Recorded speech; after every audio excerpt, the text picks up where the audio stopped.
Hello everyone, आप सभी का इस वीडियो लेक्चर में स्वागत है। आज हम लोग कॉन्टेक्स्ट फ्री ग्रामर जनरेट करेंगे फॉर द गिवन लैंग्वेजेज। तो ये एग्जामिनेशन पॉइंट ऑफ व्यू से बहुत ही ज़्यादा इंपॉर्टेंट है। तो थ्योरी ऑफ कंप्यूटेशन में जैसा कि हमने पहले भी डिस्कस किया है कि रेगुलर लैंग्वेजेज के बारे में एंड उसके कोरेस्पॉन्डिंग हम लोग DFA डिजाइन किया करते थे। आज हम लोग यहाँ पर देखेंगे कुछ और भी लैंग्वेजेज जो कॉन्टेक्स्ट फ्री लैंग्वेजेज कहलाएंगे। तो उसके लिए हम लोग कॉन्टेक्स्ट फ्री ग्रामर कैसे लिखेंगे। So L1 is the language which is saying that a to the power n, b to the power n minus 3, but condition is given n greater and equal to 0। तो इसके लिए grammar क्या होगा और context free grammar क्या होगा।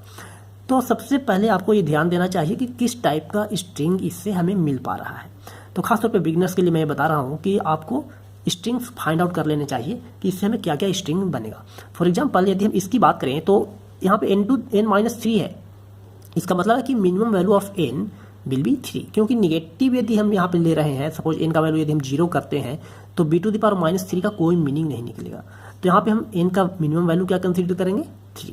तो अब जब n का वैल्यू 3 है तो स्ट्रिंग क्या होगा a to the power 3 b to the power 0। इसका मतलब a a a। यदि हम इसके बाद वाली स्ट्रिंग की बात करें तो n का वैल्यू 4 के लिए आएगा तो 4a एंड सिंगल b, इस तरह से और भी स्ट्रिंग बनेगा। तो अब हमें करना क्या है, इसके लिए ग्रामर लिखने हैं। तो फ्रेंड्स हम लोग सबसे पहले फर्स्ट लैंग्वेज के लिए यहाँ पे लिखेंगे। और एक बात मैं और बताना चाहूँगा, ग्रामर जो है किसी भी पार्टिकुलर लैंग्वेज के लिए एक से ज़्यादा हो सकता है। So different student can write different grammar for the same language. तो अब हम यहाँ पे लॉजिक समझ चुके हैं कि इसमें स्ट्रिंग क्या क्या बनेगा, तो इसके लिए क्या करना पड़ेगा, किस तरह का ग्रामर होगा। So let me right the grammar for first language. So context free grammar, जैसा कि आपको पता है, इसका फॉर्मल डेफिनेशन की बात करते हैं। This is defined by 4 tuples, v is the variable, t is the terminal and p is the production rule and s is the start symbol.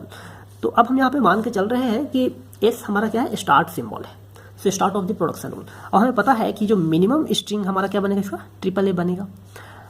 और उसके बाद क्या है, equal number of a and equal number of b भी हम लोग बोल सकते हैं। यदि हम 3a को पहले ले लें लाइक दिस, यदि हम यहाँ पे a टू द पावर 3 कर दें एंड उसके बाद a to the power m b to the power m का एक फॉर्मेट हो जाएगा।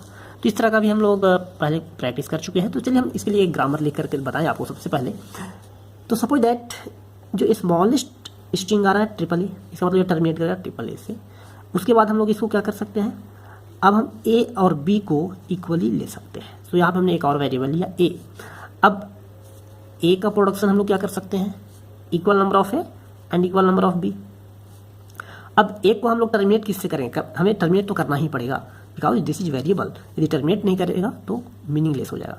सो इसको हम लोग एप्सिलॉन मतलब नल से टर्मिनेट कर रहे हैं। तो अब आप चेक कर सकते हैं कि ये जो हमने ग्रामर प्रोड्यूस लिखा है इससे सारे स्ट्रिंग आ रहा है या नहीं आ रहा है।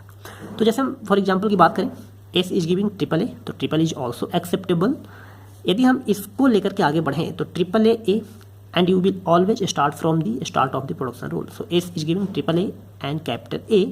अब a को क्या रिप्लेस, a से क्या बन सकता है, नंबर आइदर दिस पार्ट और दिस पार्ट। तो इससे हम बना सकते हैं equal number of a and equal number of b और नल से रिप्लेस कर सकते हैं। यदि हम a को नल लिए तो क्या होगा, इसे भी AAA बन सकता था। यदि हम यहाँ पे आए तो AB और नल से रिप्लेस किए तो AB एंड AB हम यहाँ पे पुट कर सकते हैं तो A4B एंड आगे सारा स्ट्रिंग इससे बनेगा।